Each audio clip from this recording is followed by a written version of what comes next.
Buenas tardes, agradecemos la presencia de autoridades, legisladores y público en general. Damos comienzo a la conferencia Carlos Vaz Ferreira y el valor del pensamiento, la cual se desarrolla en el marco del 150 aniversario de su nacimiento. La mesa principal está integrada por el presidente de la Cámara de Representantes, diputado Ope Pasquet, el magíster Horacio Bernardo, licenciado en Filosofía y contador público por la UDELAR, máster en Filosofía Contemporánea y Tradición Clásica por la Universidad de Barcelona. También es coordinador del grupo de trabajo que lleva a cabo el año de Carlos Vaz Ferreira en la ANEP. Se desempeña actualmente como coordinador del Plan Educativo Cultural de la ANEP. También integra la mesa la magíster Fernanda Diab, docente e investigadora de filosofía en la Universidad de la República. Fue encargada del dictado del módulo sobre el pensamiento de Carlos Vaz Ferreira en el curso de Filosofía Latinoamericana y Uruguaya en la Facultad de Humanidades y Ciencias de la Educación durante más de una década. Coordina, en colaboración con la Fundación Vaz Ferreira Raimondi, actividades conmemorativas por los 150 años de su nacimiento. También integra la mesa Sofía H., magíster en Filosofía Contemporánea y licenciada en Filosofía por la Facultad de Humanidades y Ciencias de la Educación.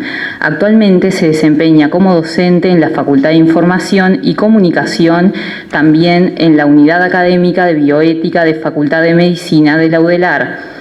A su vez, dicta clases en la Universidad Católica del Uruguay. Para dar inicio a la actividad, tiene la palabra el presidente de la Cámara de Representantes, diputado Ope Pasquet. Gracias. Bueno, buenas noches a todos. Les agradecemos su presencia, en particular al presidente, doctor Julio María Sanguinetti, a todos ustedes, en este acto con el cual la Cámara de Representantes se asocia a la conmemoración de los 150 años del nacimiento de Carlos Vaz Ferreira. Yo quiero tranquilizarlos, mi intervención es mínima, simplemente estoy dejando constancia de que la Cámara de Representantes institucionalmente participa de estas celebraciones porque nos parece realmente que no es para pasar por alto, que las instituciones de este país que Vaz Ferreira desde su labor ayudó a construir tienen que recordarlo y homenajearlo por lo que fue su labor de tanto tiempo. Vaz Ferreira, recordemos, nace en 1872, publica sus obras principales en los primeros años del siglo XX, fallece en 1958, tiene una extensísima trayectoria de trabajo intelectual, de elaboración, expresado en todas esas obras que ha recogido la Cámara de Representantes en esa colección de sus obras, que seguramente muchos de ustedes tienen, y a través de obras como La moral para intelectuales, Lógica viva, Sobre feminismo, Fermentario y tantas otras, contribuyó a formar la mentalidad del Uruguay. Lo ha dicho Horacio Bernardo, que es el filósofo uruguayo por antonomasia, sin duda es así, ha dejado una impronta imborrable en la cultura del país, y creo que más que recordarlo simplemente en la solemnidad de algún homenaje puntual, más que recordarlo mencionando sus libros, el desafío es traer a colación sus ideas, todo ese aporte que hizo para ayudarnos a pensar mejor, de eso se trata. Y esa colaboración a pensar mejor tuvo algunos de sus momentos principales en momentos históricos muy significativos para el país. Esto que yo lo escuché, creo que fue Agustín Courtoisí, que señalaba que después de la guerra del Cuatro, una guerra tremenda, muy cruel, durísima, como lo son normalmente las guerras civiles, pero esta fue especialmente cruenta, Vaz Ferreira invitando a pensar, a evitar los paralogismos de falsa oposición, a buscar la forma de superar las antinomias aparentes que podían desvanecerse a través del razonamiento, estaba ayudando también a restablecer un clima de tolerancia, que sería luego un clima de civismo que distinguiría la vida política uruguaya, y eso es así hasta hoy. Hagamos nosotros el esfuerzo por volver a pensar a partir de las cosas que él escribió y propuso, y hagamos también nuestro esfuerzo para que desde el pensamiento, desde la razón, desde el cultivo de la racionalidad, ayudemos a mantener ese clima de civismo que es indispensable para fortalecer las instituciones de la democracia uruguaya. Muchas gracias.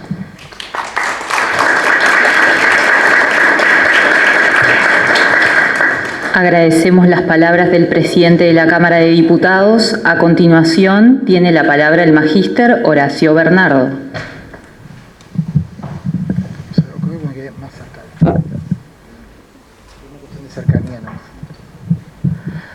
Bueno, buenas noches.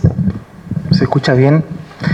Buenas noches. En primer lugar, agradecer al presidente de la Cámara de Representantes por la invitación. También agradecer al doctor Julio María Sanguinetti por la presencia, las autoridades y el público presente interesado por Baferreira, y que más allá de que se cumplen los 150 años de su nacimiento, lo primero que nos convoca es la necesidad de pensar en su obra, porque también nos dice cosas a nosotros mismos hoy. Y eso le da sentido a ese trayecto, digamos, de 150 años que nos alejan y nos acercan también a él. Esta conferencia, o mi exposición, está compuesta en 4 partes. La primera es una introducción, pero no una introducción a la vida de Baferreira, como si uno fuera a hacer un raconto de sus hechos principales, sino una introducción al abordaje de esta conferencia, de ese título que aparece ahí, Carlos Baferreira y el valor del pensamiento, porque hay muchos modos de abordarlo. Y lo primero que tenemos que hacer es saber cuál es ese abordaje. Bueno, esa es la primera parte. La segunda parte tiene que ver, ya entrando en materia, y van a ver, vamos a entrar de lleno al modo de pensar baferreiriano. El modo de pensar baferreiriano nos va a permitir, primero, descubrir algunos elementos importantísimos que están en su obra, pero que exceden a su obra. Y eso nos va a permitir pasar a la tercera parte de esta exposición, que es la valoración. Una vez determinado el modo de pensamiento baferreiriano, la valoración. Y finalmente, una cuarta parte, donde esa valoración también se vincula con nuestro presente y los ámbitos donde son necesario este modo de pensar baferreiriano, y particularmente en la educación. Cada una de estas partes podría ser una conferencia en sí misma, pero vamos a ir en cada uno de estos trayectos. Vamos a ir entonces a la primera parte, que es la introducción. Cuando hablamos de Carlos Baferreira y el valor del pensamiento, podríamos hacer 3 modos de abordaje. O sea, es como que si uno pudiera entrar al tema a partir de 3 puertas, que son parte de ese título. La primera puerta es el valor. Sería un enfoque axiológico, que es el estudio de los valores, la axiología. O sea, partir de analizar por qué es valioso el pensamiento en sí mismo, y a partir de ahí ver cómo se aplica ese valor a la obra de Baferreira. Pero ese no va a ser, o esa puerta no va a ser por donde vamos a entrar. Y por una sencilla razón, porque estaríamos encasillando al pensamiento de Baferreira. Digamos, bueno, el pensamiento es valioso por esto, entonces Baferreira vale por ese esquema en el que le hacemos encajar. Baferreira hablaba de algo que rechazaba, que era la esquematología, o sea, armar algo como cuadrado, ¿no? Esquemas rígidos, y hacer encajar algo ahí. Entonces, no vamos a hacer eso con Baferreira.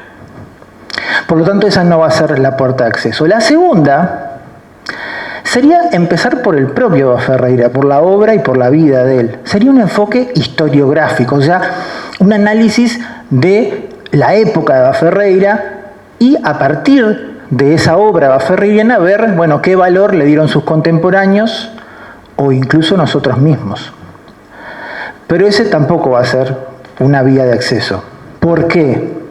Porque si nosotros nos quedáramos en analizar la historia de Baferreira y ver cómo lo valoraron sus propios contemporáneos, no seríamos fieles a Baferreira, porque lo estaríamos considerando como una figura ya, ¿no?, de bronce o de alejada, digamos, de nuestra propia actualidad. Baferreira decía que en zoología se podía estudiar los animales disecados o se podía estudiar los animales vivos. Y lo mismo con el pensamiento. Se podría estudiar la lógica como una especie de esquemas muertos o la lógica viva. Y bueno, lo que vamos a hacer nosotros no es ir a ese Ferreira histórico como si fuera algo muerto, que lo vamos a ir. Y tampoco vamos a hacer algo que, si bien es muy válido, podría teñir a Ferreira de una cierta mirada, aunque sea involuntaria, pero demasiado intencional, que es plantear la vigencia. Es decir, bueno, estos son los elementos de su obra y entonces valen por cuanto nosotros determinamos que es vigente su pensamiento. Pero no vamos a hacer eso no porque no se pueda hacer, sino porque siempre hay una intencionalidad. Una intencionalidad, por ejemplo, podría decirse que en su obra, cómo encara Ferreira la educación, hay paralelismos, por ejemplo, con la transformación educativa actual. Bueno, pero entonces ahí hay una intencionalidad. O lo que plantea Ferreira sobre los problemas sociales tiene una relación con la renta básica universal o no, porque en realidad lo que planteaba Ferreira podría no tener necesariamente que ver con esa propuesta. Bueno, pero siempre hay una intencionalidad muy marcada. Y yo lo que quiero plantear es algo que está antes de eso, y que esa es la tercera vía o la tercera puerta de acceso, que es entrar por el pensamiento mismo, por el pensamiento como actividad.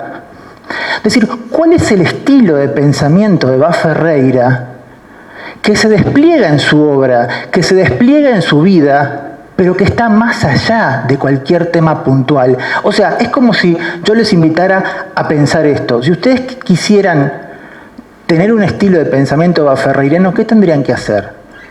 ¿Cómo es pensar como Ferreira? Pues bien, si logramos determinar eso, entonces podemos luego valorar o encontrar algún mecanismo para valorar ese tipo de pensamiento. Por lo tanto, la entrada a Ferreira va a estar más allá del valor en sí mismo o de Ferreira en sí mismo como sujeto histórico, sino como el pensamiento como actividad. No todos los pensadores, no todos los filósofos tienen un mismo estilo de pensamiento. Algunos son más especulativos, como los pensadores racionalistas modernos, otros buscan la ataraxia, la imperturbabilidad del alma, otros buscan ser compañeros de la ciencia, de la teología. Bueno, ¿cuál es el estilo de Ferreira? Esa es la invitación. Y con esto cierra la primera parte de las 4 que yo le dije. Y la segunda, entonces, es responder la pregunta, bueno, ¿cuál es el estilo de pensamiento de Ferreira? ¿Cómo es pensar como Ferreira? Y aquí es muy importante determinar y descubrir en su obra determinados patrones, pero también leer con mucha atención La lógica viva, libro de 1910, donde él se dedica también a teorizar sobre esos modos de pensamiento. Hay un primer elemento que nos permite pensar ferreirianamente, que es seguir su método. Ferreira tiene un método. Hay que descubrirlo, porque tampoco Ferreira no es que te dice, mira, mi método de pensamiento es este. Y una de las formas de entrar al método es pensar que lo que motiva a Ferreira es algo práctico, es un pensador práctico, es un abogado filósofo, por decirlo de algún modo.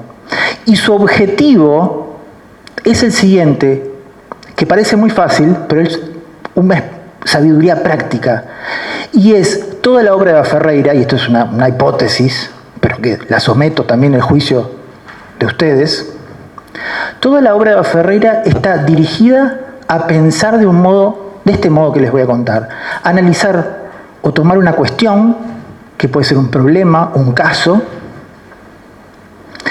y poder resolver prudentemente, o sea, con ecuanimidad, ese caso, llegando a la situación mejor que esté disponible o acercándose lo más posible a la verdad. Es como, les voy a poner un caso del propio Ferreira para esto, ya que baje a tierra. Hay un libro de Ferreira que es sobre el feminismo, ¿no? Entonces, vos agarras el tema Y dices, sobre el feminismo, perfecto, es un caso, es una cuestión, eso es un problema. Pues bien, Baferreira dice, hay una forma en la que yo puedo tomar ese tema, reflexionar sobre eso, meditar con prudencia, que prudencia es la sabiduría práctica, digamos, con ecuanimidad, o sea, poner la disposición de ánimo en igualdad de condiciones para cualquiera de las alternativas y tomar una resolución. Es decir, pero eso es evidente, eso que es de filósofo, bueno, no es tan evidente, es dificilísimo y es cuestión de sabios poder hacer eso. Y el método de Baferreira se encuentra en Lógica Viva en el capítulo 2 y 3. No tienen título esos capítulos, pero tienen que ver con lo siguiente. Baferreira plantea 3 tipos de cuestiones. Y si todo el pensamiento de Baferreira es agarrar un problema, una cuestión, y poder meditar sobre ella y tomar una resolución, lo primero que hace es decir, mira, de todos los problemas o cuestiones los que te puedas encontrar, si no todos, porque Baferreira nunca va a cerrar todo 100%, la enorme mayoría de los casos pueden ser de 3 tipos, que ahora ya les cuento cuáles son. Y ahí ya planteo un método, diciendo, yo me quiero sentar a estudiar sobre el feminismo, sobre los problemas sociales, o sobre la educación media, por ejemplo, entonces yo ya sé qué es, o de 1, 2 o 3. Y esos 3 problemas son los problemas de palabras, de hechos y los problemas normativos. No voy a entrar a profundizar en cada uno de ellos, pero sí les voy a decir qué son para que ustedes puedan delinear eso. Los problemas de palabras son aquellos en los que las personas discutimos o pensamos sobre el significado de las cosas. Por ejemplo, si yo quiero decir, o el propio Baferreira dice, si un grabador es artista o no es artista, hay una cuestión de palabras, porque ¿entra en la definición de artista o no entra? ¿Entienden? Esa es la primera. La segunda es la cuestión de hechos. Y la primer tipo de cuestiones se resuelve encontrando una definición. El segundo son las cuestiones de hechos, por los cuales nos preguntamos no qué significan las palabras, sino qué son las cosas, cómo son las cosas. Yo me pregunto a qué distancia queda la Tierra de la Luna, me estoy preguntando una cosa que es un hecho. Y dice Baferreira, estos se resuelven de un modo que es contundente, es con evidencia, directa o indirecta, pero hay una respuesta sola para ese tipo de problemas. Si yo pregunto acá cuántas personas hay, algunos dirán 50, otros 40, pero es contar. Ese es el segundo tipo de problema. Y el tercero son las cuestiones normativas, que ya no son sobre cómo son las cosas, sino cómo deberían ser, cómo es preferible que sean. Y Baferreira dice, bueno, esto también tiene una forma de resolverlo. Es ver las alternativas válidas, ver las desventajas y ventajas de cada una de ellas y llegar a una elección, llegar a una determinación que no va a ser perfecta ni única como los problemas de hechos, pero que nos va a permitir llegar a lo mejor posible. Yo les resumí muchísimo estos 3 temas, estas 3 cuestiones, pero hay algo muy importante, que el método de Baferreira está acotado, o bastante acotado, nos permite guiarnos dentro de alguno de esos 3, porque el problema que te plantees va a caer en alguna de esas 3 cuestiones. O al menos la enorme mayoría de los temas. Y el segundo punto que define el método de Baferreira es evitar el error. Una de las, en Lógica Viva, pero no solamente en Lógica Viva, a lo largo de su obra, él plantea lo que son los paralogismos, lo que son problemas de razonamiento, formas en las que creemos que estamos diciendo algo, razonando bien, pero nos estamos equivocando. Algo fundamental, no solamente cuando meditamos en solitario, sino también cuando discutimos con otros. Estar atento a ese error propio y ajeno es fundamental. Primer elemento entonces de pensar baferreiriano, el método. El método de saber si yo voy a estudiar un caso, sé qué tipo de caso es y qué errores de razonamiento debería evitar. Pero con esto solo no basta. El método de Bas-Ferreira, si uno así lo decimos de un modo tan directo, podría parecer algo limitante, ¿no? Porque diciendo, bueno, entonces, 3 tipos de cosas, de evitar el error, como una cosa, un límite, ¿no? Como algo muy encorsetado. Y para nada Bas-Ferreira es un autor que plantee un corset al pensamiento. El segundo punto del método, del estilo de pensamiento bas-ferreiriano es la libertad. Es un pensamiento libre. Libre incluso de su propio método. Y no sé si, pero entonces, como acabas de decir que tiene un método y ahora empezás a decir, bueno, ¿por qué ese método no es cerrado? Y eso es muy importante. Está en el fino equilibrio entre plantearte cómo podés pensar, pero sin guiarte absolutamente, dejándote siempre esa puerta abierta, que eso es la libertad de pensamiento, porque la libertad de pensamiento, si es sin método ninguno, sin orden, eso es un caos. Y si fuera un método rígido, ya no hay libertad de pensamiento, porque simplemente aplicar un procedimiento. De lo primero que se libera Bas-Ferreira es de los casos. Yo le acabo de decir que hay 3 tipos de casos. Y entonces parecería que los problemas tienen que venir dados. Y hay una primera cosa que dice, no. Está bien, vos te plantearás casos, pero siempre está la posibilidad de inventar cosas nuevas. Hay una cosa muy linda, yo les voy a leer muy brevemente en Fermentario. Yo les recomiendo leer una de las últimas partes de Fermentario que se llama Psicogramas. Pensamientos muy cortitos, donde Bas-Ferreira plantea aforismos, digamos, que son muy ilustrativos. Y miren lo que dice esto, dice Bas-Ferreira. Dice, lo más peligroso para la independencia del pensamiento humano no es que haya soluciones hechas, sino ya que haya problemas hechos.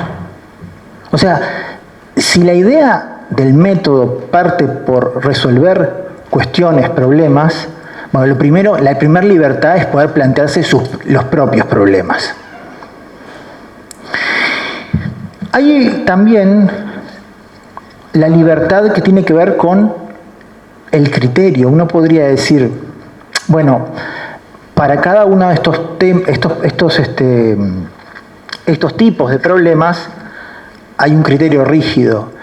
Y Bas-Ferreira, la segunda libertad o la, digamos, independencia del pensamiento que plantea, es decir, el pensamiento tiene que ser flexible. Hay una de las falacias o paralogismos que él plantea que es de la falsa precisión. O sea, creer que uno establece un criterio, un número, un parámetro para saber si algo es bueno o no es bueno, cae o no cae dentro del aceptable y dejarse llevar por él. Y Bas-Ferreira dice, no, siempre tienen que dar una puerta abierta, flexible de ese criterio.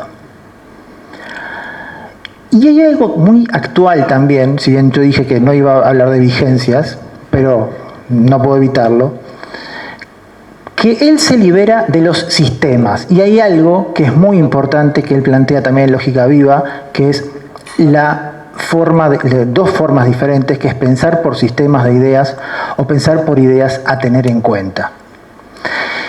¿Qué quiere decir pensar por sistemas? A ver, guiarse por un ismo, por algo que termina en ismo, liberalismo, comunismo, feminismo, veganismo, no sé, podemos pensar. Y Bas-Ferreira dice, bueno, ¿esto es negativo? No. Lo que es negativo es cuando las personas dejan de ver casos concretos para estudiar y solamente ven fórmulas dentro de ese sistema de pensamiento que acaban de adherir, ¿no? Entonces, al no estar atado a esos sistemas de pensamiento, estamos siempre volviendo a la posibilidad de pensar por nosotros mismos. Bas-Ferreira aplica esto en su obra en varias cuestiones. Por ejemplo, cuando él analiza sobre los problemas sociales, Él no dice, bueno, hay socialismo o una tendencia más hacia el individualismo y empieza a analizar autores socialistas, autores más de otras corrientes y empezar a ver exhaustivamente eso. No, él se plantea el problema tal como él lo ve. Y luego va a definir dos parámetros que son la libertad y la igualdad y va a ir por ese carril. Pero él no es que diga, bueno, yo me tengo que adherir a alguno de estos dos sistemas porque es lo que hay. No. Yo reconfiguro y lo veo este problema social, o tal como lo plantea en el libro, lo veo y lo analizo como un caso de estudio para llegar yo a mi propio resultado. O cuando analiza el feminismo, ¿qué es lo que hace Ferreira? Él dice lo siguiente, dice, es un problema normativo, en el sentido de, bueno, es bueno, es malo, y lo que analiza son las alternativas que hay en aquel momento. El antifeminismo, el feminismo de igualación y el feminismo de compensación. Y en función de eso, toma su resolución, pero partiendo del tema como si fuera un caso a resolver. La libertad de pensamiento, en este caso, es liberación, lo que se llama la libertad negativa. ¿Por qué? Porque antes hubo una libertad positiva, que es la posibilidad, que es el método. Yo puedo pensar porque tengo un orden, pero al mismo tiempo yo me libero, tengo un espacio para que ese orden no restrinja mi pensamiento. Y hay un tercer punto del estilo de pensamiento ferriano, que es el vínculo con la vida. Y no solamente porque su obra principal se llama Lógica Viva, sino porque hay tanto en su obra, en sus distintas obras, un reflexionar a partir de la experiencia de vida. Por ejemplo, muchos de sus ejemplos, analizando los problemas de pensamiento, son tomados de su vida profesional, laboral o de los distintos cargos que él tuvo en el mundo educativo también, ¿no? De la forma en la que la gente discutía, los problemas, cómo todas esas cuestiones le hacían a él reflexionar. Hay un punto en el que el método y esa libertad podría hacer que el pensador se vaya y se desconecte del mundo, pero Ferreira siempre trae ese método y esa libertad a la vida. Y hay otra cosa más también muy importante, que esa vida, esa conexión con la vida está conectada con él mismo. Ferreira fue una persona que vivió el pensamiento. En 1913, a él lo nombran maestro de conferencias, cargo que tuvo durante toda su vida y que daba conferencias, fíjense ustedes, eso es impresionante, admirable, ¿no? Una por semana o incluso 2 conferencias por semana, hay que preparar. Eso insume un compromiso vital, que ustedes dirán, bueno, pero él porque se dedicaba a eso. Pero va más allá de eso. El pensamiento está en vínculo con la propia vida, porque si no, no es vivo. No tiene lo que Ardao diría, no es una lógica de la inteligencia. El pensamiento puede ser algo abstracto, puede ser algo que está alejado, o también puede incluir, más allá de un raciocinio muy acabado, 2 elementos más, que es la acción y la emoción, el sentir que ese pensamiento se conecta con la propia vida. Hay un libro de las obras completas. Ustedes saben que hay 2 ediciones de las obras completas de la Cámara de Representantes. Una del 58, que tiene 19 tomos, y otra del 63, ya póstuma, pues Ferreira muere en el 58, que tiene 25 tomos de inéditos. Hay uno de los tomos, que se llama Incidentalmente, tiene cartas, digamos, de Ferreira. Y hay una del año 32 donde él solicita la restitución de la cátedra de conferencias. Él tuvo un periodo de enfermedad, tuvo un problema de depresión, un problema personal, digamos, y estuvo más de un año sin dar las conferencias. ¿Y qué pasa? En el 32, él se recupera y vuelve. ¿Y qué es lo que pasa? Se da cuenta que esa cátedra ya fue suprimida. Y Ferreira vivía de las conferencias, vivía de su profesión de abogado, pero también de la cátedra de conferencias. No era un hombre rico tampoco, por más que ahora uno puede ir a la casa y decir, bueno, capaz que eran de clase alta, pero no eran de clase alta. Y fíjense lo que dice él, ¿no?, en esta carta cuando solicita que le restituyan la cátedra de conferencia. Dice, para mí no fue un empleo, yo le di lo principal de mi vida. Dice, realicé el esfuerzo que hasta a mí mismo me parece imposible de dar durante 17 años, una y hasta 2 veces, conferencias originales cada semana.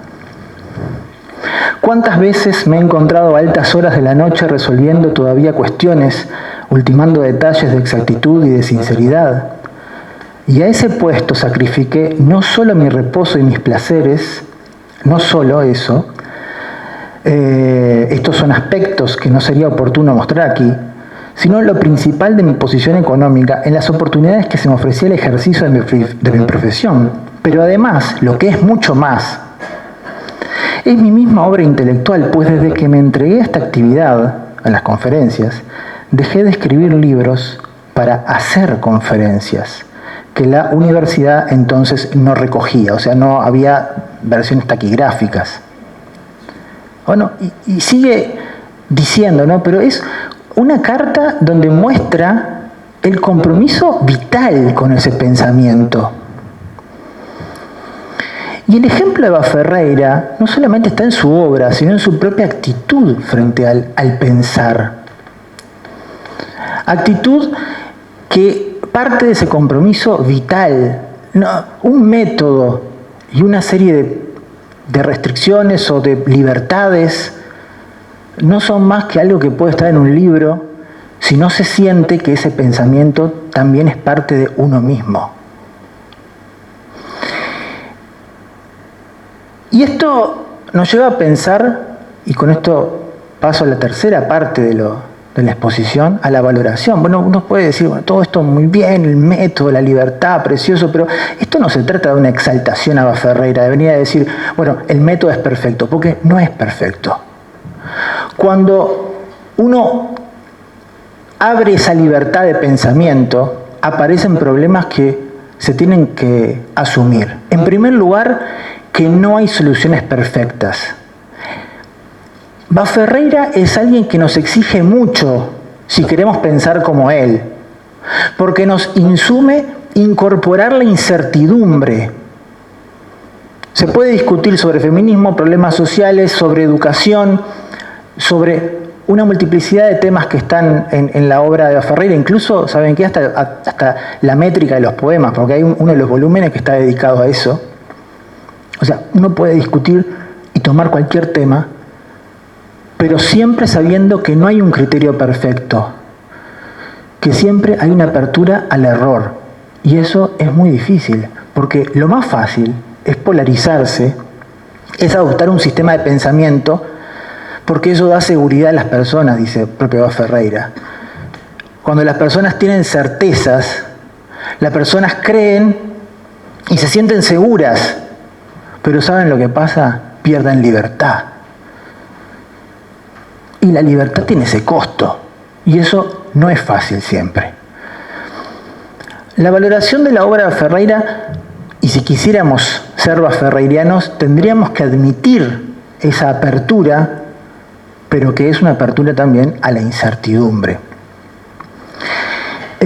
Cada uno de estos elementos tiene sus pros y sus contras, y ahí eso sería ferreiriano. Yo no voy a entrar en cada uno. Esto en realidad podría aburrir los 3 horas con los elementos, pero piensen que incluso cosas que nos parecen tan positivas como diciendo, bueno, evitar las falacias, los errores, también tiene sus problemas, porque cuando asumimos el hecho de que yo voy a señalarte que vos estás cometiendo un error de razonamiento, también tiene que estar una autocrítica, de decir, yo no estoy utilizando estas herramientas para entrar en una subjetividad. O cuando yo digo el pensamiento está vinculado con la vida, exige también un compromiso y una forma de de pensar de tal modo de que ese vínculo con la vida no se transforme en una subjetividad o en un razonamiento coyuntural, de análisis de coyuntura.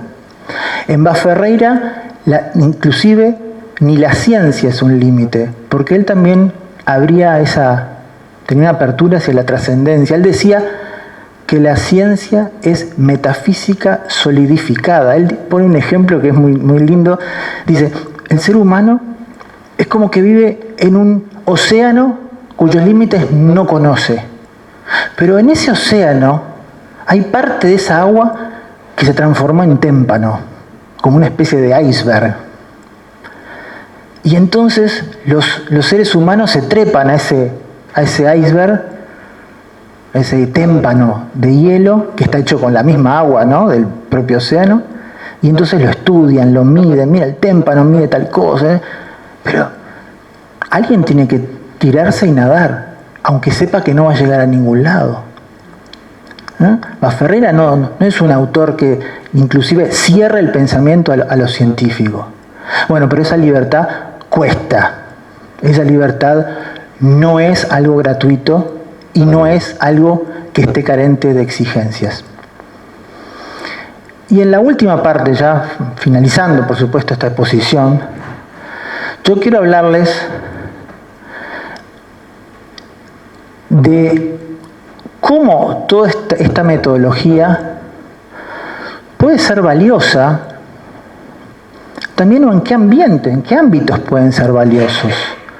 O sea, no los temas, la vigencia de los temas, sino si este modo de pensamiento es realmente vigente en sí mismo. O sea, pero pensar así tiene un sentido hoy, o ya es de la época de Bas Ferreira. Bueno, yo creo que sí. Yo creo que sí, en el sentido de que hay muchísimas ventajas que tiene esta modalidad de pensamiento, que es no solamente darnos un marco amplísimo, sino también que ese marco nos permite liberarnos de algunas cosas, por ejemplo, los sistemas, los dogmatismos, la búsqueda de la precisión. Creo que en el ámbito político, en el ámbito educativo, es muy importante poder ser más basferreirianos.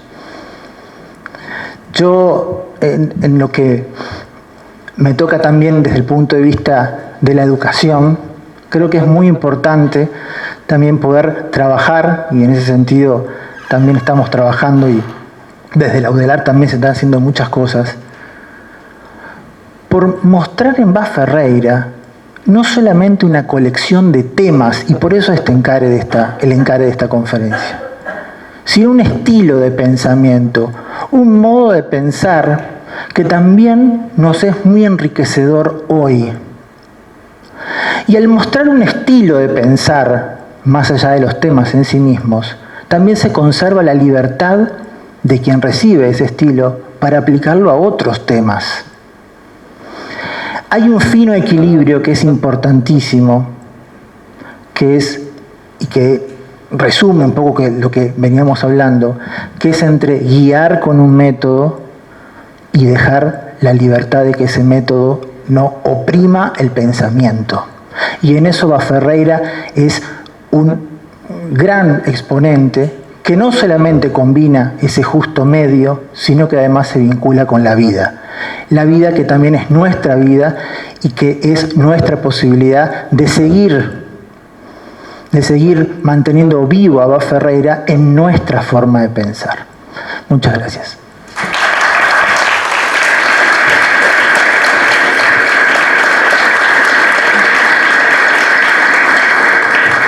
Agradecemos sus palabras. A continuación, hará uso de la palabra la magíster Fernanda Diaba. Cambiamos el orden. A continuación, hace uso de la palabra la magíster Sofía H. Bueno, buenas tardes, o más bien dicho, buenas noches a todos y a todas, y muchas gracias por la invitación. Es un honor para mí estar aquí. en este lugar magnífico y en tan excelente compañía, tanto del público presente, sin el cual un evento de este tipo no tendría sentido, y además en compañía de Horacio y de Fernanda, que han sido para mí, antes que colegas y amigos, dos especiales mentores, en particular en relación con la figura que nos convoca, con la figura de Bas Ferreira, porque, bueno, fueron ellos, o sea, ustedes dos, quienes me acercaron hace años a este pensador en mis etapas de formación, cuando fueron mis docentes. Y bien, para contribuir con este homenaje vivo que nos propuso Horacio y que no conmemore ni celebre a Carlos Bas Ferreira como si fuera una pieza de museo, o que no apele a él como un mero recurso circunstancial cuando queremos tomarlo como antecedente o como precursor de algo que consideramos importante en nuestro país, por ejemplo, como sucede con, bueno, la cuestión del mínimo social o la reflexión sobre el feminismo, entre otros tantos asuntos. Me gustaría más bien enfocar esta presentación en el aporte fermental de Bas para pensar y sobre todo para tomar decisiones sobre cuestiones polémicas, cualquiera sea la naturaleza de la cuestión de la que estemos hablando, ¿no? Y elijo la palabra fermental para definir los aportes de Bas a propósito, porque así era como él concebía a la actividad del auténtico pensar, un pensar vivo en conexión con la praxis cotidiana, y no un pensar abstracto, puramente teórico o desligado de la realidad, sino un pensar eminentemente práctico. Y un poco esta cuestión creo que Horacio la ilustró muy bien, ¿no?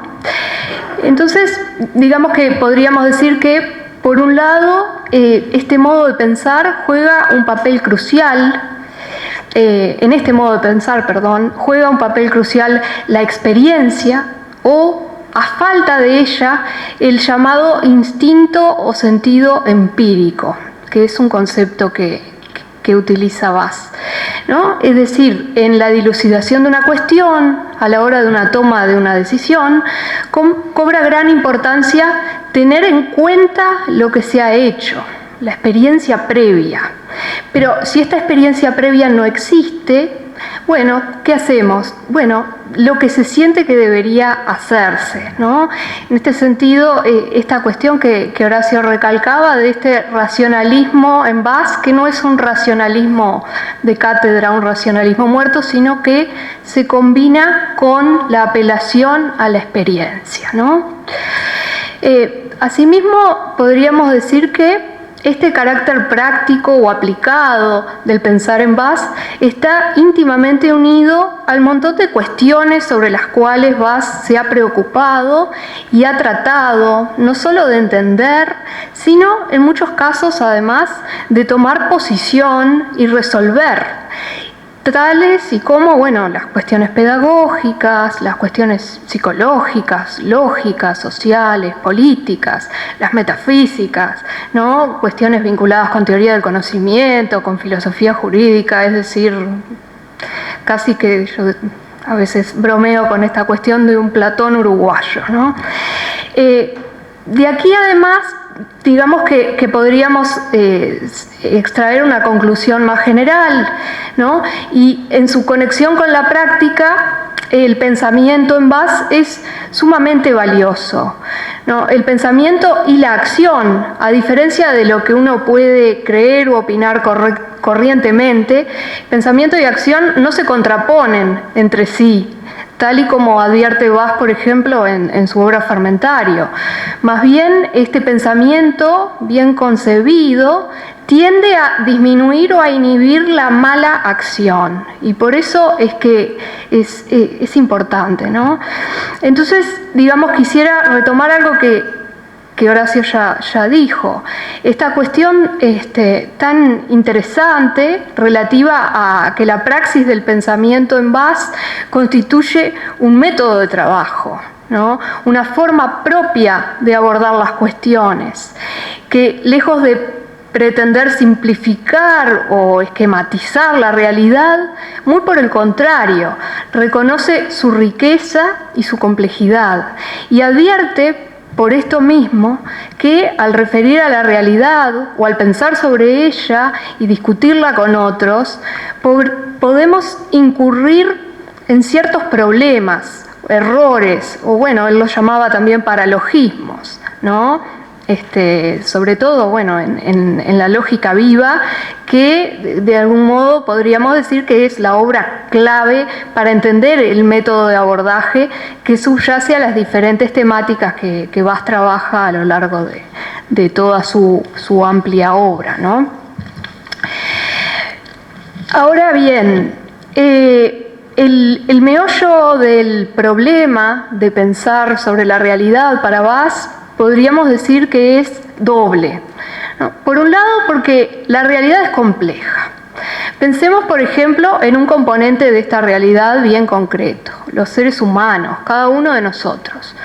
Y no hay que ser demasiado agudo para constatar que las personas somos distintas, ¿no? Diferimos en nuestras creencias, en nuestras valoraciones, en nuestras certezas, en nuestras perspectivas, pero también en nuestras dudas, en nuestras cavilaciones y en los cursos de acción que elegimos o que preferimos no tomar, ¿no? Es constatable, tal y como suele decirse en la actualidad, un pluralismo de formas de vivir y de pensar, propios de, bueno, los individuos que integramos las sociedades democráticas.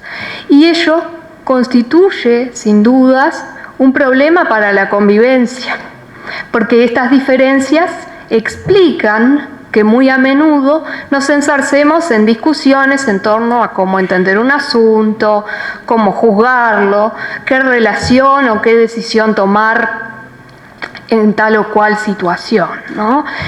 Entonces creo que para poder lidiar con este aspecto de complejidad que la propia realidad tiene, este método o este modo de pensar ferreiriano puede sernos de mucha utilidad hoy. Por otro lado, en segundo lugar, la cuestión esta de que la complejidad de la realidad, de acuerdo con Bas, explica que ella no sea, es decir, esta realidad no es del todo capturable por nuestro lenguaje y tampoco por el resto de nuestros recursos cognitivos, tal y como el pensamiento, ¿no? Esta cuestión de una triple irreductibilidad, dice él, entre realidad, pensamiento y lenguaje, es una posible fuente de error. Porque, bueno, la realidad es muy rica, el pensamiento es más restringido y el lenguaje es muy esquemático, ¿no? Y bueno, podríamos decir que este trasfondo tal vez teórico del problema del error podemos considerarlo un poco démodé si tomamos en cuenta los avances posteriores a Bas en campos como los de la lógica, la filosofía del lenguaje, la lingüística misma, la psicolingüística o la epistemología desde los 60 del siglo pasado en adelante.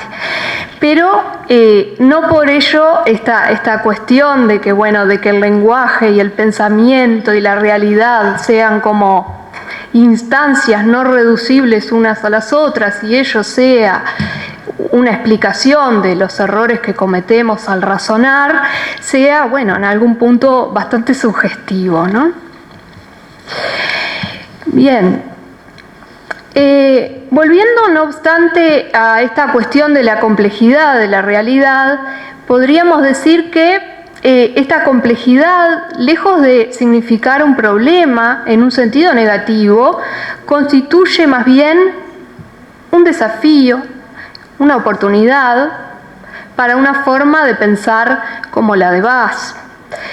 Porque de la pluralidad de opiniones, perspectivas, ideales, certezas, es cierto que se generan los disensos, las polarizaciones incluso.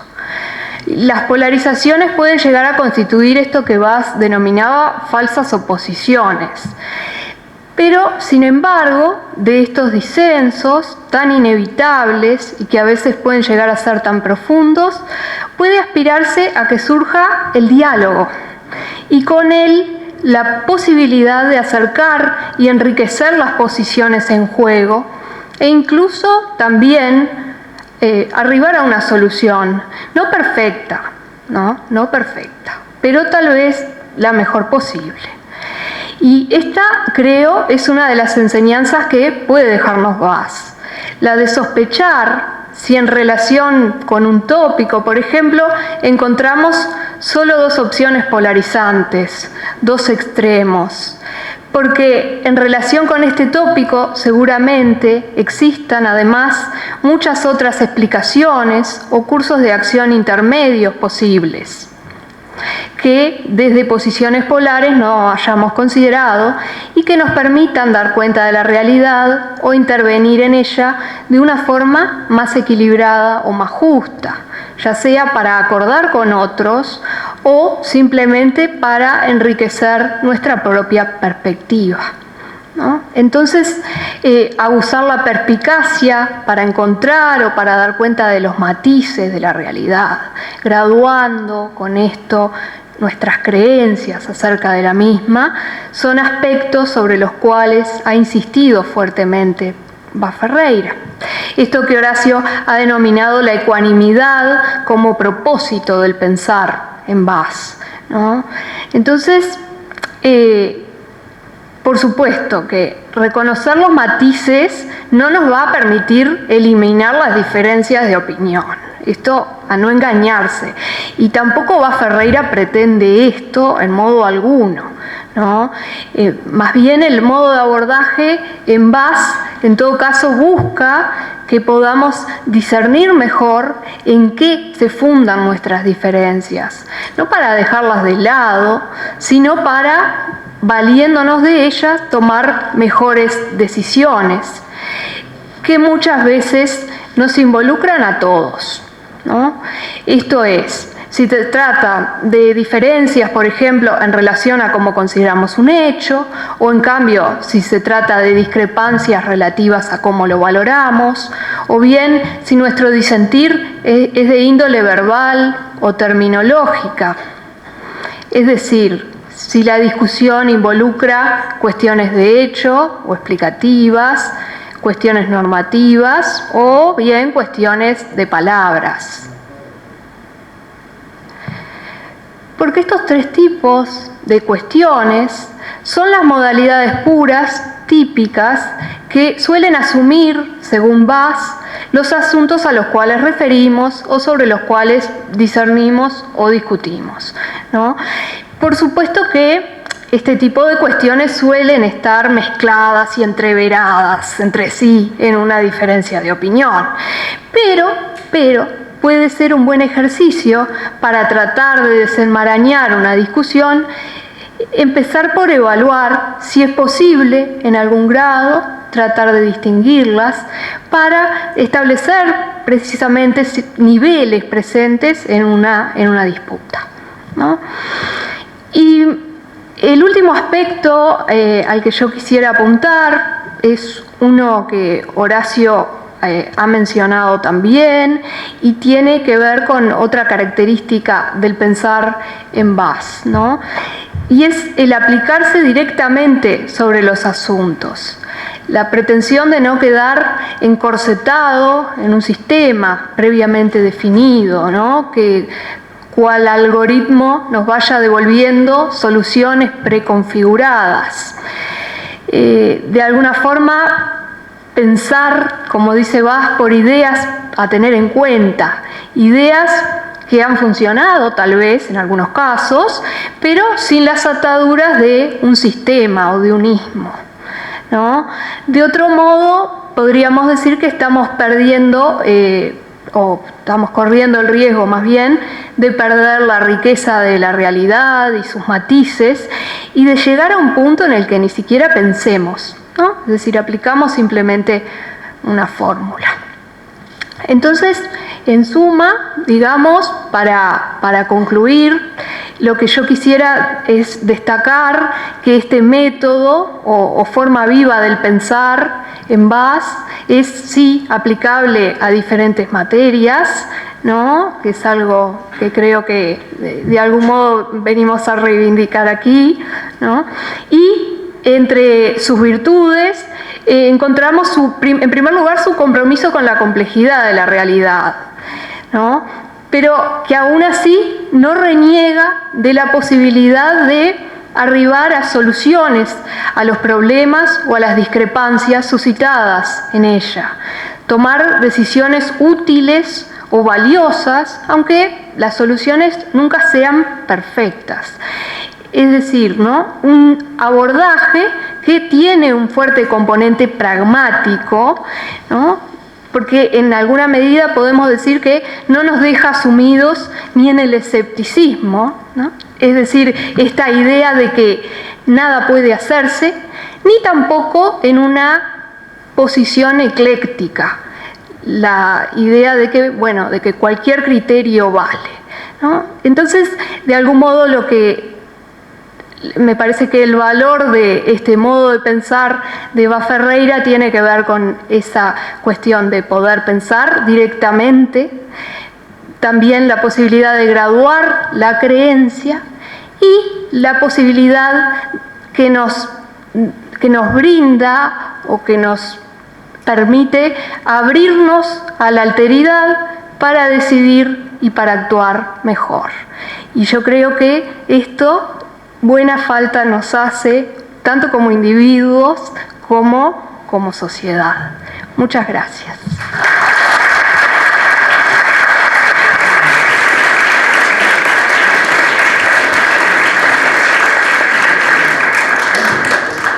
Agradecemos sus palabras. A continuación, hará uso de la palabra la magíster Fernanda Diab.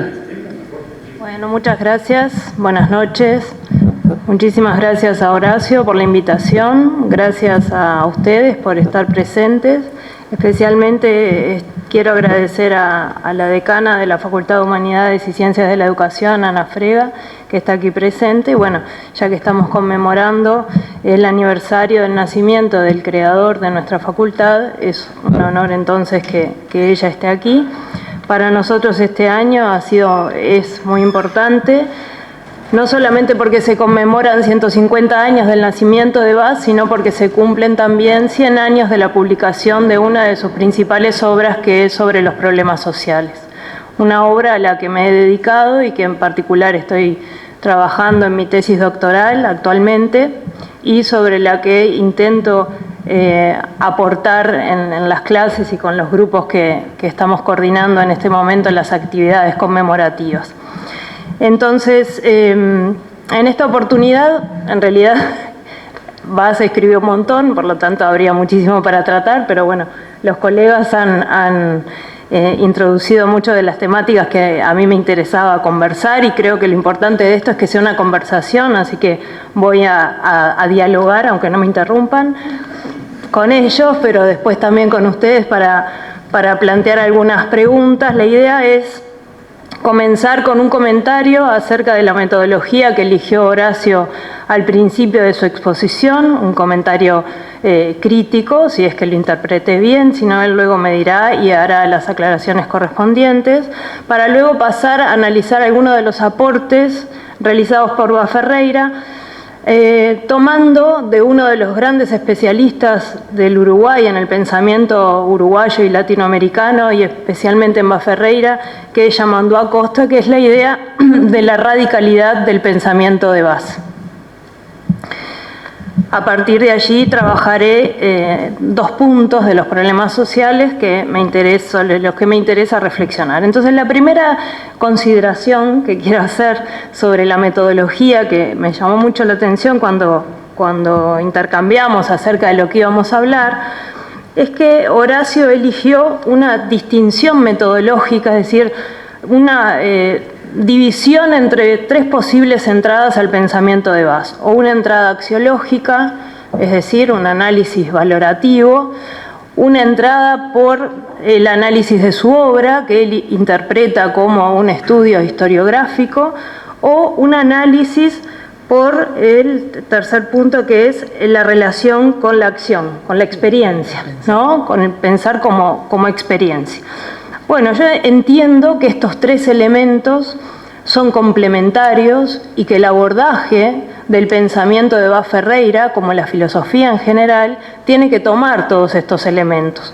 Justo antes de comenzar esta conferencia hablábamos acerca de que es posible encontrar algunas posiciones que pueden llegar a bastardear el pensamiento basferreiriano. Bueno, pero en filosofía es muy difícil, creo yo, hacer esas apreciaciones. ¿Por qué? Porque la filosofía es como una gran orquesta, le digo yo muchas veces a los estudiantes. Es una conversación permanente entre los pensadores, entre los intelectuales, que hace eso plenamente legítimo el hecho de que hoy podamos reinterpretar, resignificar el pensamiento de Bas Ferreira sin que eso redunde en una falsificación de su pensamiento. Por supuesto que la honestidad intelectual y la lectura honesta de las obras de Bas Ferreira y como de cualquier filósofo o filósofa es un criterio fundamental ético, pero lo que entiendo es, y desde ya les digo que no voy a poder evitar combinar, o por lo menos en mi trabajo sobre Bas Ferreira, no puedo evitar combinar el poner en diálogo a Bas Ferreira con la filosofía contemporánea, analizar el contexto histórico de su pensamiento y tener una posición interesada. ¿Por qué? Porque creo que no hay filosofía desinteresada, y aún quienes expresan o hacen un esfuerzo enorme por exponer algunas ideas en términos de neutralidad o de imparcialidad, lo están haciendo desde algún enfoque. Por lo tanto, como en términos de la filosofía contemporánea, de la escuela crítica, creo que el conocimiento está relacionado con el interés. Sin duda que a través de mis valoraciones y del diálogo que podamos tener con los colegas, eso se va a ir viendo y ustedes interpretarán, valorarán y juzgarán si están de acuerdo o no. Pero quiero decir, es un juego bien interesante esto, a ver quién es más basferreiriano que quién, ¿no? ¿Quién está aplicando? Y yo me pregunto si es legítimo y si es esa la metodología. ¿Es que para estudiar a Bas Ferreira hay que ser basferreiriano y hay que aplicar la misma metodología?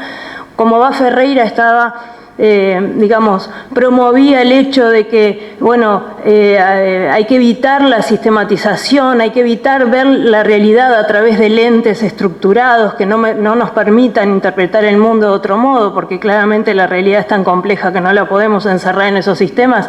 Eso nos lleva legítimamente a evitar decir que sus ideas eran más afines a un modelo teórico que a otro. ¿Eso es violentar las ideas de Bas Ferreira? Bueno, lo dejo como pregunta para discutir. Yo tengo mi propia posición. Así que, en principio, quería hacer esa consideración, que para mí, desde mi perspectiva, el estudio de Bas Ferreira es una relación imposible de separar entre lo axiológico. Ardao decía que era una ética del pensamiento lo que estaba planteando Bas Ferreira. Bas Ferreira nos está diciendo cuáles deberían ser las disposiciones, las actitudes, las virtudes que debemos desplegar a la hora de pensar, porque eso va a tener consecuencias en el accionar, en el actuar, en el vínculo con los demás.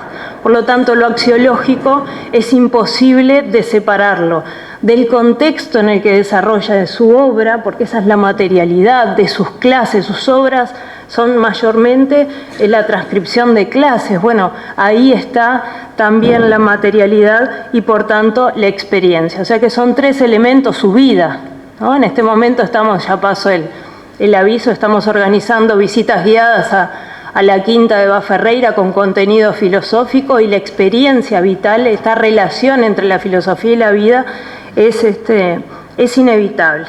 Entonces, me gustaría comenzar por decir que estos aportes que plantearon Sofía y Horacio han sido muy importantes en la historia de la formación filosófica en nuestro país.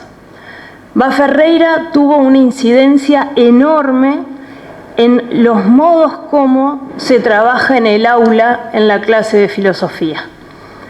Estos ejemplos que ellos plantearon, el principal es abordar la filosofía a través de problemas y no a través de escuelas. Paz Ferreira se formó en un contexto en donde había dos grandes sistemas, el positivismo y el espiritualismo, y parece que no se podía pensar en otros términos. Bueno, esa polarización, que no era la única que él vivía, había polarizaciones políticas, sociales, culturales muy fuertes, lo obsesionaron, ¿sí?, ante la posibilidad de romper con esa polarización. Y eso tuvo un efecto en nuestra forma de enseñar filosofía. Yo creo que hacen falta más investigaciones sobre este punto, que no se ha trabajado suficientemente, que no somos suficientemente conscientes de cómo en el aula, a nivel de secundaria y a nivel terciario, se trabaja la filosofía y la peculiaridad y las particularidades a diferencia de otros lugares en el mundo, y eso se lo debemos a Carlos Bá Ferreira. Trabajar por problemas y no por escuelas, no por sistemas, sino directamente al asunto. Pero no solamente nos enseñó a pensar la realidad directamente, si es que hay algo de eso que sea posible. Algunos de ustedes pensarán, bueno, pero epistemológicamente, desde el punto de vista contemporáneo, se nos ha advertido que nadie ve el mundo de manera imparcial. Siempre hay un modelo teórico, un esquema. Nadie dirige el telescopio para encontrar un astro que no gira alrededor de la Tierra si no tiene previamente un esquema, un concepto, ¿sí?, aunque sea de modo intuitivo, que le permite hacer eso. Por lo tanto, bueno, ahí tenemos una cuestión y que tiene que ver con lo que decía Ardao. Bá Ferreira fue un positivista emancipado, o sea, cuestionó el positivismo, pero sin duda todavía hay elementos en su filosofía que lo atan a él. Pero bien, él entiende que hay una disposición, tenemos que tener la actitud, es aspiracional estas formas de pensar que nos enseña Bá Ferreira, que enseñamos nosotros en la clase de filosofía. ¿Qué quiere decir que es aspiracional? Que posiblemente fracasemos permanentemente, porque la realidad es compleja, porque el pensar no puede dar cuenta de modo absoluto de la realidad y de la complejidad que nos rodea. Por tanto, lo que supone es un gran esfuerzo y un asumir que en eso puede haber un permanente fracaso, pero debemos tener la disposición a hacerlo. La segunda enseñanza tiene que ver con algo que también decían mis colegas, que es que nos enseña que los distintos problemas se solucionan de distintas formas. Y a mí me interesan en particular los problemas sociales, la cuestión social. ¿Cómo nos organizamos políticamente? ¿Cuáles son las mejores instituciones para el orden social, para la convivencia? ¿Cuál es la aspiración, cuál es el ideal mejor que debe orientar nuestras instituciones sociales y políticas? Ese tipo de cuestión, ¿qué cuestión es? ¿Se puede solucionar fácilmente? ¿Se puede leer en un libro? ¿Podemos decretarlo? No hay una solución única, es una cuestión de tipo normativa, casi como el ejemplo paradigmático junto con las cuestiones morales.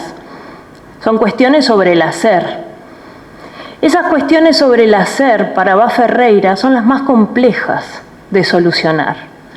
No termina por quedar claro, por lo menos a mí, la razón, pero intuyo que tiene que ver con esta idea presente en Bá Ferreira, de origen basado en el romanticismo alemán, de que el valor último está en la interioridad de los sujetos. Allí está la fuente de la libertad y de la creatividad, allí está lo más fermental.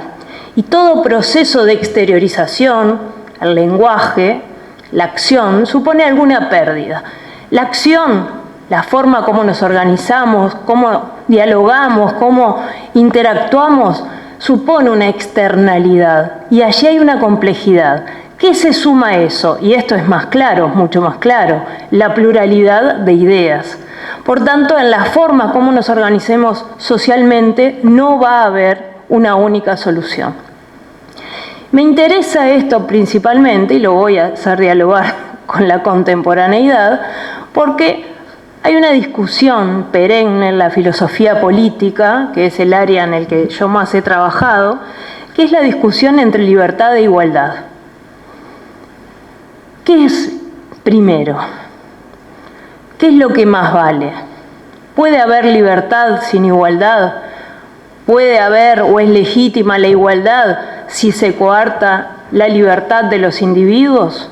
Bueno, Baferreira afrontó este problema como un ejemplo de problemas normativos y mostrando cómo se solucionan las cuestiones normativas. Y hoy en día tenemos problemas normativos presentes. Tenemos el problema de la ley de la eutanasia, tenemos el tema de la legalización de las drogas. Hay muchos temas presentes en nuestra sociedad que son cuestiones normativas, cuya solución admite un tipo de solución, dice Baferreira, que se llama solución de elección. ¿Eso qué quiere decir? Bueno, que debemos sopesar cuáles son las ventajas y las desventajas. Pero ¿saben qué? Cuando se trata de las cuestiones normativas, Baferreira no habla de ventajas y de desventajas. Habla de simpatías y antipatías. Eso a mí siempre me pareció muy interesante. ¿Qué quiere decir esto? Quiere decir que en las soluciones a las cuestiones de la acción, en estas que me interesan a mí principalmente, que son las cuestiones políticas, hay un elemento irreductible en última instancia que no es racional y que nos lleva a posicionarnos por una u otra solución. ¿Cómo es esto? Baferreira dice, bueno, tomemos alguno de estos problemas, por ejemplo, cómo organizarnos socialmente, veamos cuáles son las alternativas en juego. Él analiza los dos modelos teóricos polarizantes, que son el individualismo, como se llamaba el liberalismo al uso de la época, y el socialismo, englobando dentro de ese concepto todos los modelos del tipo anarquista, comunista. Los analiza y dice, analicemos en términos de simpatías y antipatías, cuáles son las ventajas y desventajas que cada uno tiene. No voy a entrar en eso, pero sepan que en los problemas sociales trabaja sobre la cuestión. Lo que hace él es llegar a una solución de elección, es decir, a una fórmula conciliadora, una fórmula que se supone que todos los seres de espíritu abierto, y buena voluntad estarían de acuerdo. ¿En qué consiste esa fórmula? Es una fórmula que concilia elementos de esos dos extremos que, según él entiende, son los extremos que polarizan la discusión de la época. Es la conciliación entre libertad e igualdad. Y él dice, bueno, sí, está bien. Él toma la idea de libertad el liberalismo evolucionista de la época, cuestionándolo, sin duda, la idea de que cada uno es libre cuando el resultado de sus acciones recae sobre sí mismo, es decir, cuando se hace responsable y los logros que obtiene, los resultados que obtienen son consecuencias de sus propias decisiones. Está muy bien, él asume eso, no es neutral, no es imparcial con respecto a ese principio. Hay un peso individualista muy fuerte. Individualista no en el sentido que lo podemos entender contemporáneamente de esta idea de la atomización social, sino individualista por el valor que le da al individuo. Bueno, ¿en dónde radica el valor del individuo? En esa originalidad, en la fermentalidad, en dejar progresar a los sujetos, ¿sí? Y que puedan tomar decisiones y actuar en su espacio tomar decisiones en su espacio de acción. Bueno, muy bien. Ser libre significa que cada cual reciba las consecuencias de sus propias acciones. Sin embargo, dice Baferreira, cuando uno analiza esa fórmula a la que llega, se convierte en una regla. Con esa regla vamos a valorar la sociedad en la que vivimos. ¿En qué consiste esa fórmula? Bueno, está bien, la libertad ocupa un valor fundamental, pero para poder alcanzar ese ideal, que es que la libertad sea que cada uno reciba las consecuencias de sus actos, se supone que debemos depender de nosotros mismos.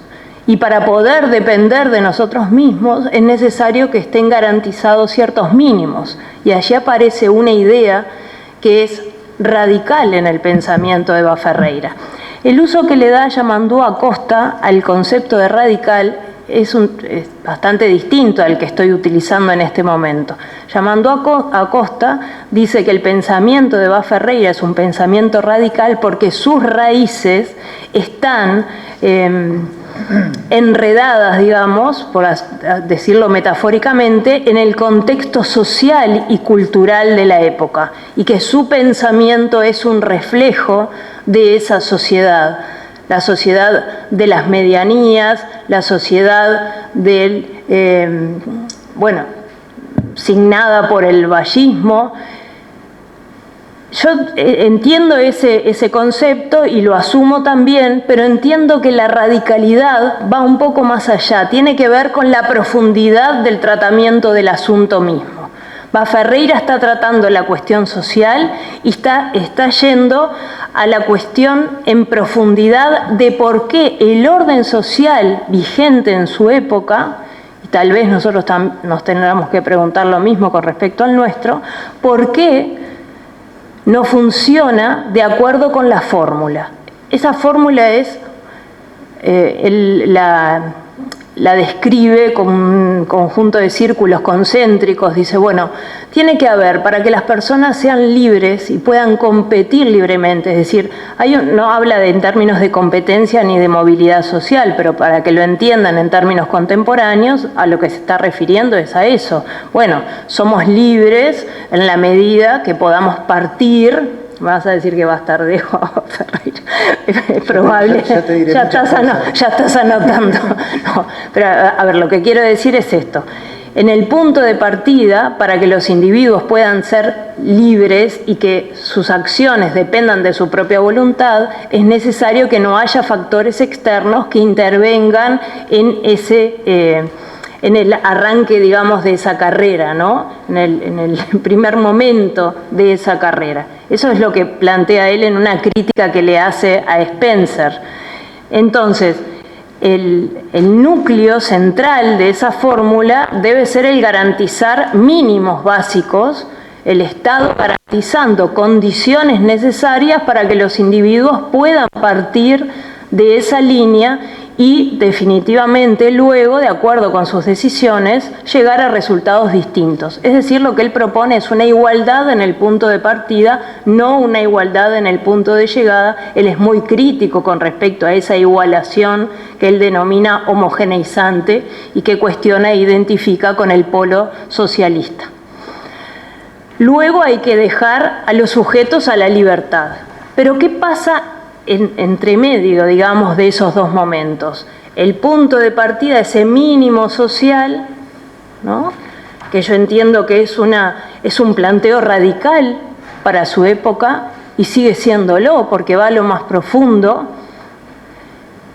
y la libertad a la que se deja a los individuos. Lo que hay es discusión, dice él, y en esto retomo lo que dice Sofía. Que haya acuerdo, que la fórmula para la solución de cómo deben funcionar las instituciones sociales y políticas surja de ese acuerdo, no quiere decir que el disenso para Eva Ferreira se elimine. El conflicto, el desacuerdo, el disenso está allí siempre presente y es inevitable. Entonces, a partir de esa fórmula, que se convierte en lo que hoy diríamos un horizonte regulativo hacia dónde debemos dirigir y cómo debemos organizar nuestras instituciones, él hace una crítica profunda a la sociedad de su época y dice que hay tres elementos fundamentales que son los que impiden que el auténtico individualismo realmente se realice. Esos elementos son el sistema de herencia, el sistema de propiedad de la tierra y el capitalismo privado. Tres elementos que, según él, subvierten la idea de que cada cual reciba las consecuencias de sus propias decisiones. Y la herencia, en particular la herencia de la tierra de producción, porque él hace unas distinciones allí bien interesantes, constituye un elemento fundamental de esa desigualdad en el punto de partida. Quien hereda tiene una ventaja en el punto inicial, y más si hereda tierras de producción, en la medida que es un bien finito y alguien más que puede necesitarlas o no contar con ello, está en una situación de desventaja. En ese sentido, la herencia se constituye en una institución que afecta al individualismo. Entonces, la crítica de Eva Ferreira en ese sentido es un aporte bien interesante. Desde el punto de vista contemporáneo, y con esto estaría cerrando, yo creo que el aporte fundamental que hace Eva Ferreira en este punto que a mí me interesa, yo estoy trabajando sobre la fundamentación ética del límite a la herencia, es un aspecto metodológico que tiene que ver con cómo tratar una cuestión normativa como es el problema de la herencia. Es decir, contemporáneamente se hace referencia a dos grandes tipos de modelos.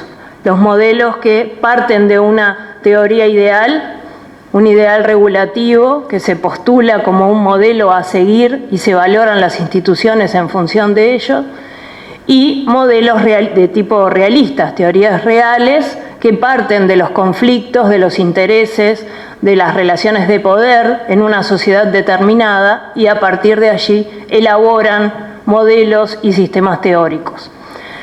Yo entiendo y defiendo la idea de que en Eva Ferreira hay un sistema híbrido. ¿Por qué? Porque él lo que aplica es lo que también contemporáneamente se llama una especie de equilibrio reflexivo en el tratamiento de los problemas sociales y en el tratamiento de la herencia.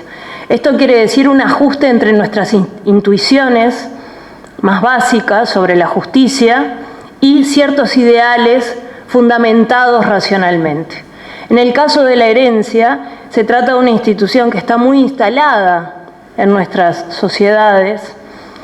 Es ancestral la institución, está vinculada con las lealtades familiares, con el uso exclusivo de nuestra propiedad, con la necesidad de trascendencia, y esos elementos, entre otros, hacen de la herencia algo muy anclado y muy sólidamente aceptado en nuestras sociedades y muy difícil de cuestionar, pero a la vez racional, pero también intuitivamente, por el sentir, que es algo que en Eva Ferreira es muy importante. La herencia constituye un elemento de injusticia muy fuerte, porque genera distorsiones de muchos tipos, distorsiones en la acumulación de bienes, sobre todo esos bienes infinitos, de parte de algunas familias, y también distorsión a través de esa acumulación. Estamos diciendo que hoy en día hay estudios que demuestran que la herencia forma parte importante de los grandes esquemas de riqueza, a través de la influencia en el desbalance, digamos, de la política y de los derechos políticos, por lo menos eso es lo que yo entiendo. Y desde ese punto de vista, entonces, por un lado, nuestras intuiciones nos conducen a uno y otro elemento. La solución de Eva Ferreira tiene que ver con esto, no eliminar la herencia, porque es una institución muy valiosa socialmente, ¿no?, pero limitarla sobre todo en aquellos bienes que son finitos y que excluyen de su uso a algunos en detrimento del poder de otros. Entonces, este tipo de fórmulas, la conciliación entre libertad e igualdad, la conciliación en el tratamiento de la herencia entre, el derecho de quien lega y las ventajas de quien recibe, es un tipo de metodología, otra vez, siguiendo el hilo conductor de quienes antecedieron en su exposición, que resulta ser hoy en día un aporte muy importante. Simplemente para cerrar, esta idea de que yo hubiera, por ejemplo, en el título agregado algo relacionado a ese sentir. El pensamiento de Eva Ferreira es un pensar, pero es un sentir también. Bas no es un igualitarista, sin embargo, él dice, si analizamos en función de la fórmula social que él propone, la sociedad vigente, debemos sentir que hay mucha desigualdad. No es pensarlo, no es justificarlo, no es argumentarlo, es algo que se siente, ¿verdad? Entonces, considero que es muy importante incluir a Baferreira en el tratamiento, en los programas, por ejemplo, educativos, pero si eso no va acompañado de una transformación del ethos, de la cultura, del modo de ser social que lo rodea, no va a ser una cuestión teórica. O sea, evitar la falsa oposición, evitar confundir las soluciones a las cuestiones explicativas con respecto a las normativas, evitar la sistematización y asumir el pensar por ideas, tiene que ver con una disposición, con un querer llevar adelante un modo de vida, con cierta disposición virtuosa. Y hacia eso creo que es a lo que hay que apuntar. Muchas gracias. Agradecemos sus palabras. Para finalizar, abrimos un espacio de preguntas. Hola, buenas noches, muchísimas gracias. En este desarrollo que he escuchado realmente muy interesante, y comparto la mirada que tenía Baferreira, hay algo que hace tiempo yo vengo intuyendo en general en las soluciones que tienen que ver con la sociedad, con la riqueza, con el poder, con la educación. Y he escuchado socialistas, he escuchado a marxistas, he escuchado a libertarios, he escuchado a liberales, y todos proponen una solución racional, que si uno la trata de entender, es perfecta, acabadamente perfecta. Ahora, el tema es que hay algo que estamos obviando, que nadie lo dice, y es lo antropológico del tema.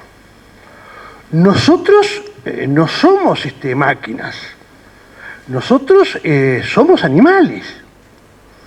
Si nosotros observamos las diferentes especies, en particular la de los mamíferos, hay una lucha por el poder.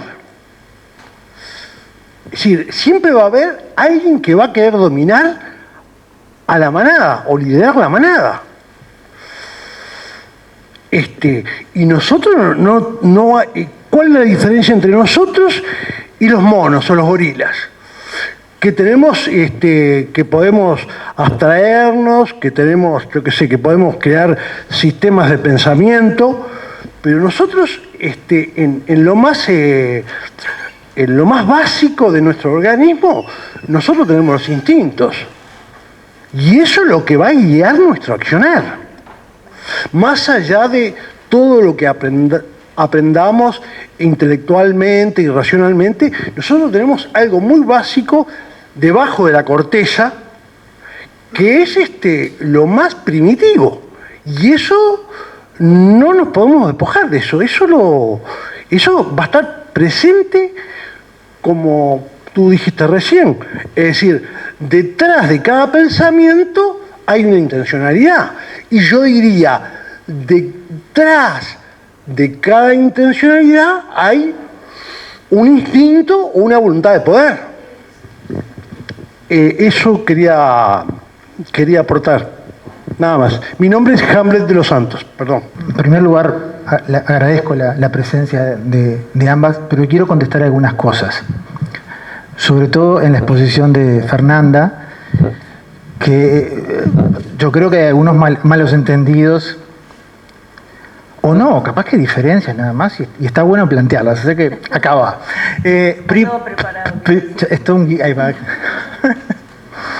Es para que no se haga aburrida la cuestión. Primer lugar, los tres modos de abordaje no son excluyentes.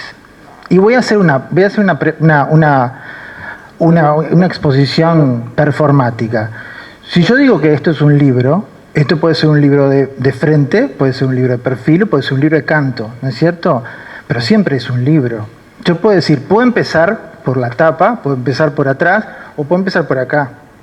Pero naturalmente que el objeto siempre es el libro, por lo tanto no hay una oposición, sino que hay una complementariedad. Y por eso las puertas de acceso es como si accediéramos a esta misma sala por distintas puertas, pero por esta puerta yo veo esta perspectiva primero que la otra. Pero naturalmente son formas de complementariedad. Eso para empezar. No, por eso algunas cosas pueden ser que no sean pero por eso aprovecho para hacer esto. Segundo elemento, el tema de la intencionalidad, que me parece que hay que aclarar también porque si no digo que fue tu intención, pero se podría acabar en la construcción de un hombre de paja. Decimos, bueno, yo reduzco algo a una cosa muy fácil de pegarle. No sé, bueno, se está planteando que no hay intencionalidad en el pensamiento. Y es necesaria una aclaración, porque naturalmente siempre que uno aborda a un autor, hay una intención en el sentido que lo lee desde un presente. Y eso hermenéuticamente, ¿no? Está él para desmentir lo que... Exacto, y no está el propio Vaz Ferreira para desmentirlo. Pero acá viene la distinción. Y creo que es fundamental señalarlo porque no puede no haber quedado claro. Hay dos modos de intencionalidad. Una cosa es cuando yo agarro, por ejemplo, los problemas sociales y digo, yo estoy en este tema, o en la herencia, o ¿no? Una investigación y busco precursores, busco antecedentes. Entonces, ¿qué pasa? Yo busco en las 25 tomos de Vaz Ferreira, estoy caricaturizando un poco, pero para hacerlo gráfico, busco y digo, esta idea me sirve, ¿no? Entonces yo quiero, por ejemplo, promover una concepción sobre la educación, por ejemplo, o sobre una forma de gobierno, sobre la renta básica universal, o negarme a la renta básica universal, porque no, acá estoy diciendo en general, y digo, bueno, agarro esto. O sea, busco al autor con intencionalidad de temas. Y yo no digo que esté mal, porque lo que hace universales también a los autores es también que hay temas que nos permiten dialogar con esos autores. Lo que digo es lo siguiente, que hay otra intencionalidad que está más allá de los temas. Y es decir, yo no busco a Vaz Ferreira para que yo apoyar mi tesis como un antecedente de mi tesis. Yo busco a Vaz Ferreira para saber qué modos de pensar puedo darle a los otros. Este autor piensa de un modo que yo creo que tiene, y esta es mi intencionalidad explícita ahora, es mi intencionalidad de modos, no de temas. Y así como Vaz Ferreira puede haber Rodó, pero también no son opuestos. Entonces yo digo, ¿cómo puedo hacer para Vaz Ferreira, antes de yo teñir a Vaz Ferreira de mis ideas en cuanto a temas? Yo digo, yo no te quiero convencer de que la transformación educativa es buena, o que de la renta básica universal es buena, o que de la tal concepción de la herencia es buena. No, yo quiero darte herramientas. Y entonces por eso, a mí, mi intencionalidad es el modo de pensar. Y en lo que tiene que ver, por ejemplo, ambos estamos llevando a cabo muchísimas actividades y eso yo creo que es fundamental. Uno de los proyectos en la ANEP, yo acá no me puedo disociar porque acá me pongo como escritor también acá, es una versión adaptada para niños de la lógica viva. Lo sabes perfectamente. Es un trabajo, un laburo chino. ¿Por qué? Porque los ejemplos de Vaz Ferreira no son para niños. Y desde hace unos meses estamos trabajando, ya está terminada, la versión adaptada para niños que incluye elementos, son 12 capítulos con 12 cuestiones de razonamiento y que se le incluyen historias. En ese libro estamos participando Horacio Cavallo y yo en esa actividad, que se trabaja también con escuelas de todo el país. De hecho, ahora las maestras están trabajando con esa versión. ¿Y por qué menciono esto? Porque, ¿cuál es la intencionalidad que hay ahí?